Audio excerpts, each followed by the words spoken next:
And now, another tale well calculated to keep you in suspense.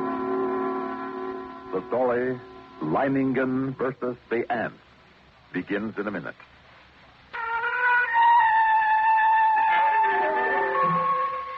I first met Leiningen while performing my duty as commissioner of the Todo Santo district along the upper reaches of the San Tissima River.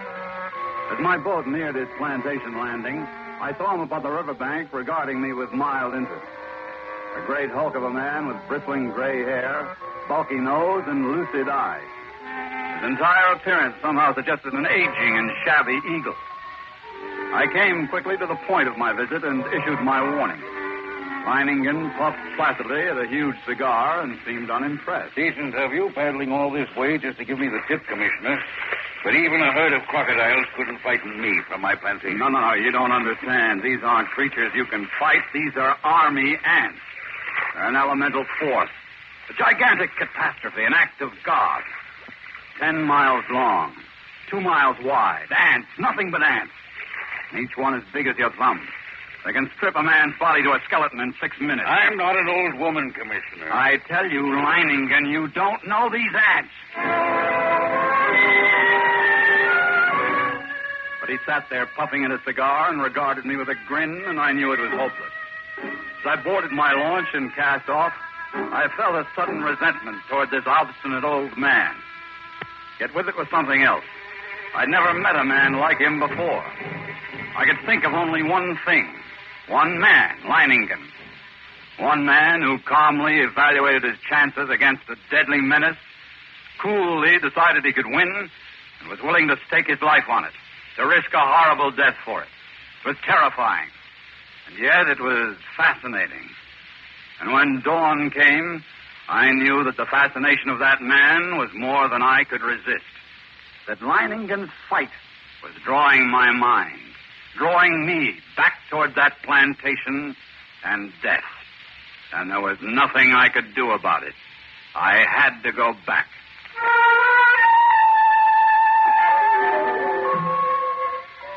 It was 10 o'clock in the morning when I rounded the bend below Leiningen's plantation. I put in at the dock and tied up the launch.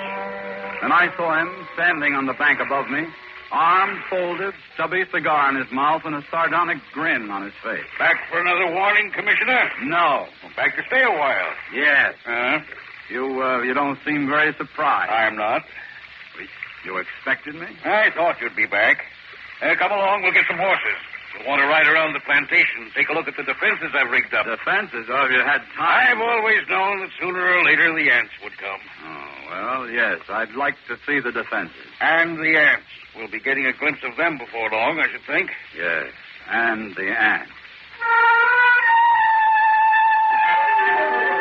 The defenses Leiningen had devised were quite impressive.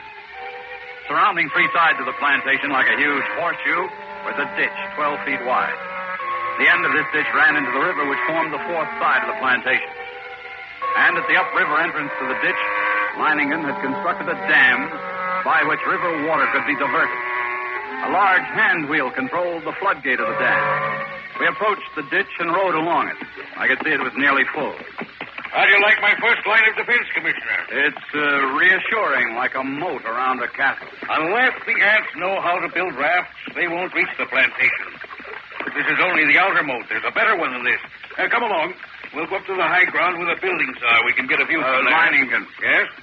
I didn't see any women or children around the plantation or any animals. That's right. Move them across the river. And even you think there's danger, eh? Not because of danger, Commissioner. It's a matter of efficiency.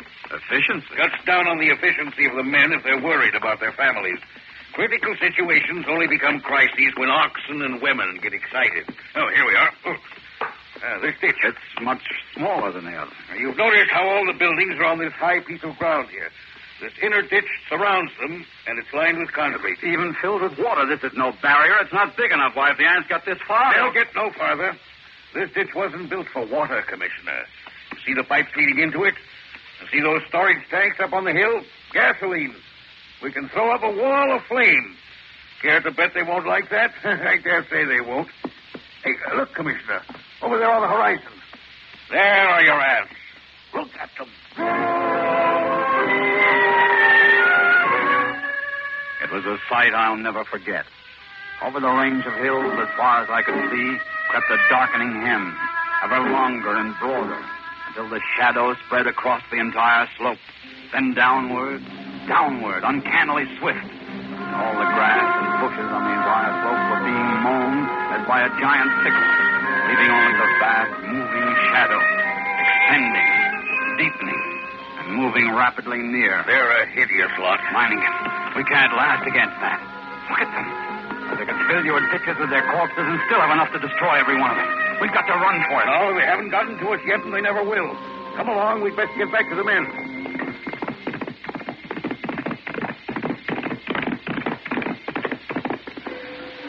The hostile army was approaching in perfect formation. Along a front that moved forward as uniformly as a straight line, the ants drew nearer and nearer to the water ditch. Across the scant 12 feet of the ditch, I stared at them, and they seemed to stare back at me. Around 4 in the afternoon, the ant scouts, having found no crossing, there was a stirring among the main army. And then an immense flood of ants, about 100 yards in width, commenced pouring in a glimmering black cataract down the far slope of the ditch. Thousands drowned instantly. The rest began using the bodies as bridges. Leiningen immediately swung into action. Lyle, si, senor! Get to the dam, open the floodgate wider, get the water in the ditch moving faster. Si, senor! Look at them drowned by the thousands. But they keep coming. Even though the current carries many of them away, they're advancing. We'll fix them, Blast. Senor! How about those shovels and petrol sprinklers? You passed them out to the men? It is being done. Then get all hands here in a hurry. This looks like the spot for action. All right, then. Busy with the shovels now. Dump some sand and clods on them. See how they like that? Go with the petrol sprinklers. Start pumping. They don't like it, Commissioner. They don't like it a bit. Look at them. Yes, but how about the ones on the far side of the ditch? Whole clumps of them rolling into the water. The rest are using them for bridges. That's keeping some ice. He should be at the dam by now. Senor! Yes. The ants are crossing the ditch on clouds of earth. A few climb up these sides even now. I see them. Use your shovels on them, men. Clap the crawlers. What's the matter? They're going at my shoulder. They're on the run. Into the petrol, you idiot. Don't your paws in the petrol. Don't stop now, the rest of you. Grab them. We can't hold them back, senor. We must run. You run now, you're doomed, every one of you. You've got to fight them back. Use your shovels. You're dead if you stop. Now keep at it. Keep at it. And now you've got the floodgate open. The water's moving faster. Look at the ants. They can't hold their own against the current now. They're being washed away. Look at them, Commissioner. We've beat them. We've won.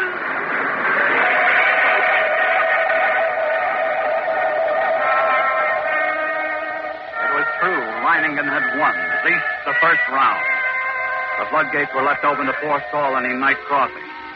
I allowed myself to hope that the ants would go on, pass us by. But when dawn came, the dark blanket was still there, motionless across the ditch. Then we noticed a feverish activity on the other side of the plantation. Here, a grove of tamarind trees lined the far end of the ditch, and every tree swarmed with the crawling insects. But instead of eating the leaves, they were merely gnawing through the stems, so that a thick green shower fell steadily to the ground. Well, it looks as if it's feeding time for our friends, eh? Blast. Have all the petrol pumps cross here and get everyone over here except the lookouts on the other side. Then pass out the shovels. You're going to deprive them of a meal? Meal? Aren't they cutting down the leaves for food? I wish they were. What do you mean? I said if they wanted to get across, they'd have to have rafts. And that's just what they've got. Those leaves are their rafts.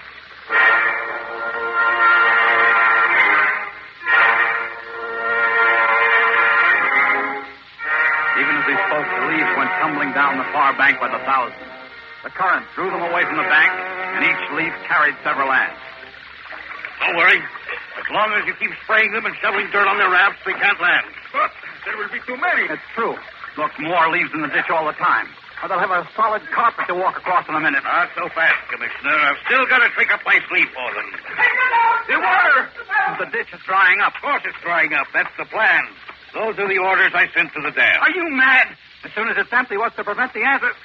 Look, the water's way down. It's almost dry. They'll be able to come across the bottom. They'll not make it if the man at the dam carries out his orders. He should have opened the gates again by now. What, to flood the ants? Right. What a chance to take if anything should happen. Ah, there comes the water. Now we'll give the crawlers in the ditch a good ride. Out into the river. There. Look at them go.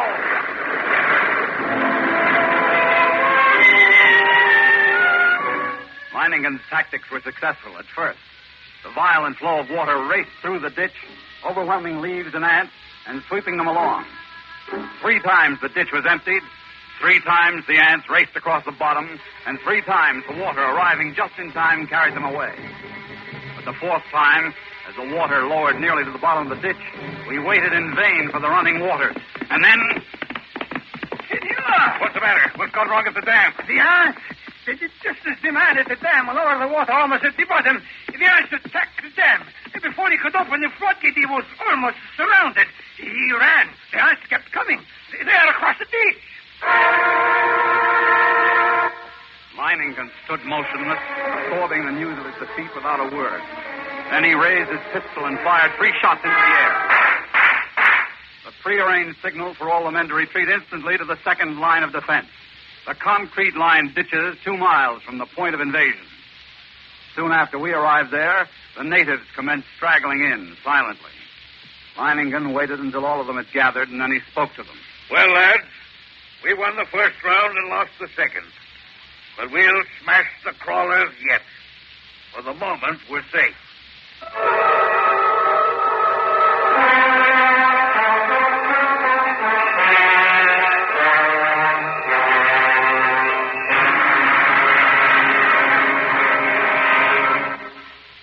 In just a moment, we will return for the concluding act of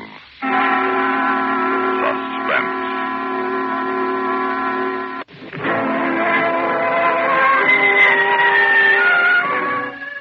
Well, we were safe for the moment. For the next morning, the black swarm was solid around us, and their shock troops were hard at work. They're dropping shreds of bark and twigs and leaves into the petrol-filled ditches, forming a floating bridge across the surface of the liquid. Leiningen stood silently watching this operation, and I could see a grudging admiration in his face. And then, after several hours, the attack came. Down the ditch they poured, thousands of them, and across the bridge of twigs, rapidly approaching the inner side. Leiningen sat motionless watching them. Leiningen, for the love of God, don't just sit there like a statue. They'll be on us in a moment. Let them fill it first. Now, all right. Everyone back from the ditch. Fast, hand me the torch. Now we'll see how our friends like a little heat around us.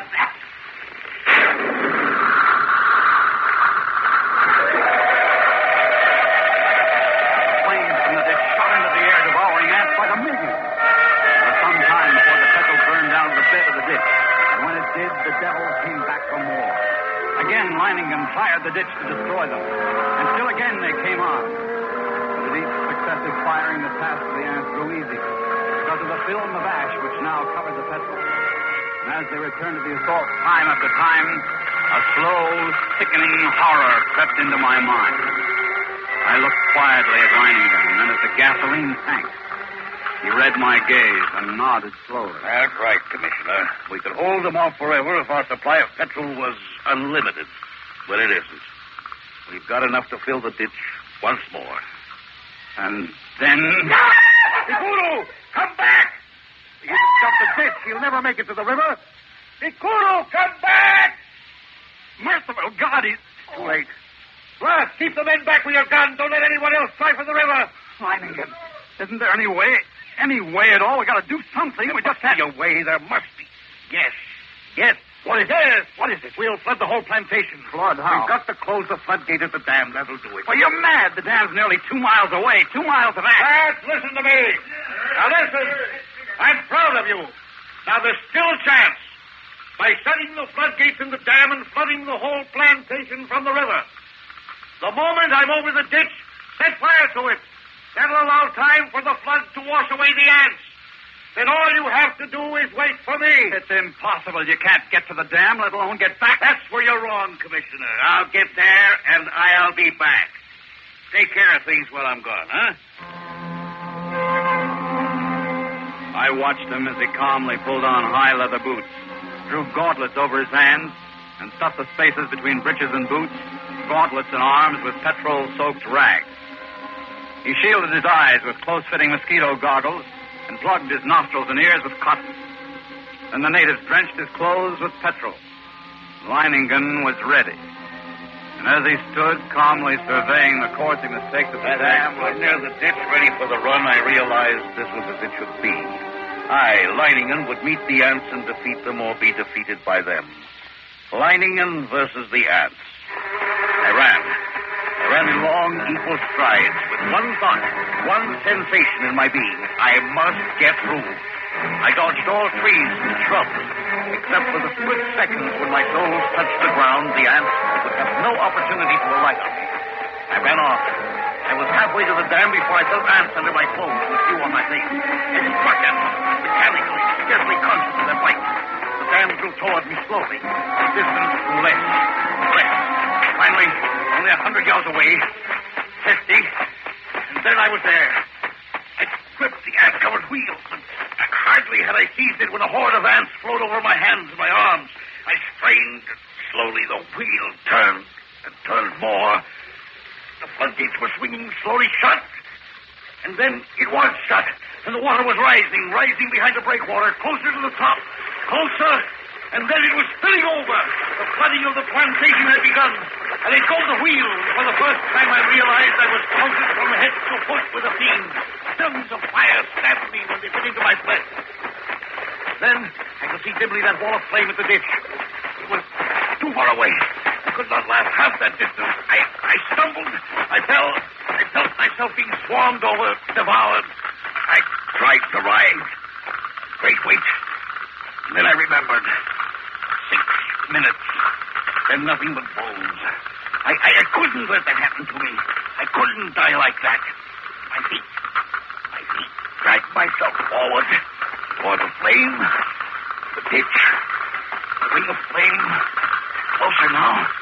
Only a little farther. And we had waited for hours when all at once, through the blazing ring around us, an apparition hurtled and fell full length on the ground. Leiningen, alive with ants, unconscious, with glazing eyes and lacerated face. We rushed to him, stripped off his clothes, and tore at the ants that covered him. His body seemed almost one open wound. In one place I could see the white of a bone. Later, as the curtain of flame lowered, I looked out where the blanket of ants had been and saw only a vast expanse of water covering the entire plantation. The ants were gone, drowned, and Leiningen had won.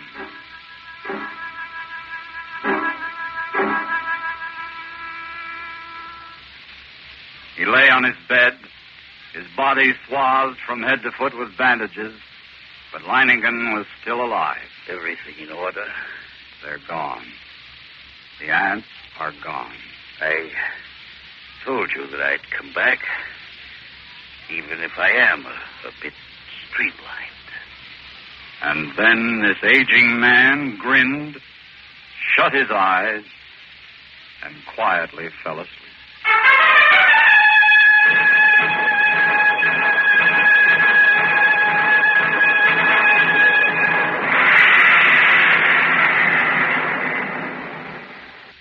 Suspense.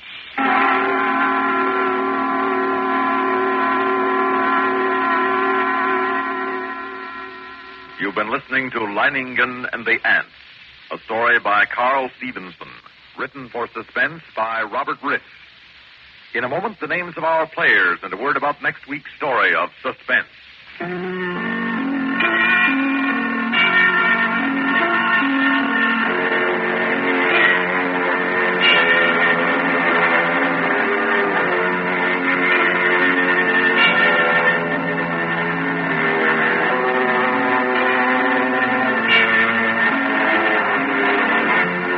Heard in tonight's story were Louis Van Rooten as Leiningen, and Martin Blaine as the commissioner. Also included in the cast were Ralph Camargo, Ronald Dawson, and Sam Raskin.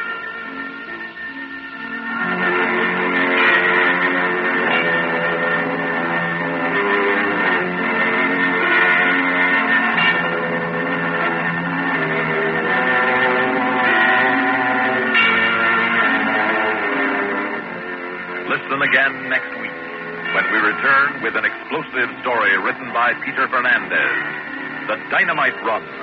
Another tale well calculated to keep you in suspense. On CBS Radio.